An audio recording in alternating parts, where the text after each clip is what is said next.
Today I want to talk a little bit about how to use a metronome. I've been asked this question and I want to share a little bit of insight of what approach I take with all of my students. So the metronome is an extremely valuable tool when you're improving rhythm or you're trying to learn a solo or anything like that. They're very valuable. I use it all the time.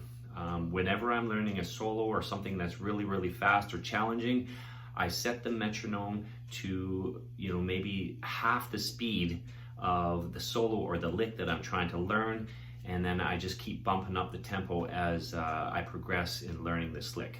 But we're going to start off with something really simple, and I just want to explain how to use a metronome. So I'm going to go through a couple scales, and the metronome is set at 100.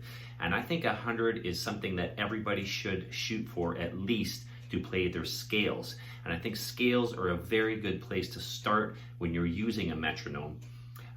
So 100 is say you got your metronome set at 100, then that's your quarter note. So you're counting 1, 2, 3, 4, 1, 2, 3, 4. So when you play your scale along with the metronome, say for instance we're going to play a C major scale, you play each note along with each click, and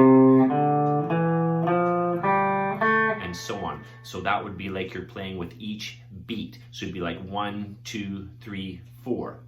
And then once you're comfortable with playing the quarter notes, then what you want to do is play the eighth notes, which is 2 to each click. So I'm going to turn the metronome on, and I'll give you an example of playing along with this C major scale.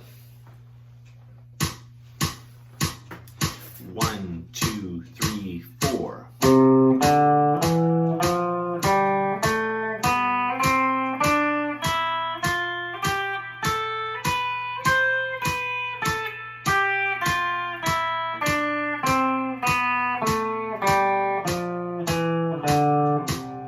So that's like you're playing with the quarter notes. 1, 2, 3, 4. Now what you want to do when you're comfortable with that, then you want to do the eighth notes, which is 2 to each click. Once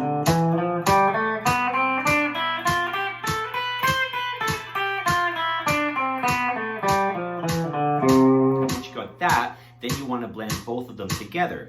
You want to do the quarter notes, and then you want to come into the eighth notes instantly without fluctuating any tempo at all. And that gives you that differentiation between, the quarters and then the eighths. So here's that example.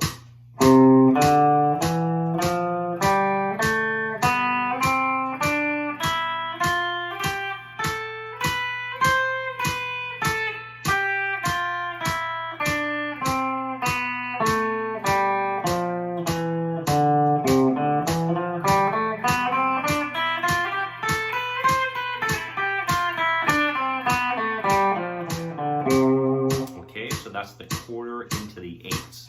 And you can do this with your pentatonic scales as well.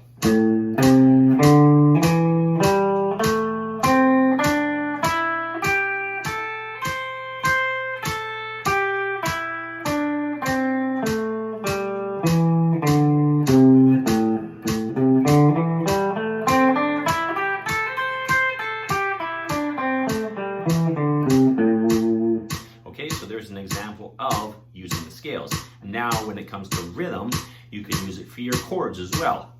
So doing 4 quarter notes per chord like this. 1, 1, 2,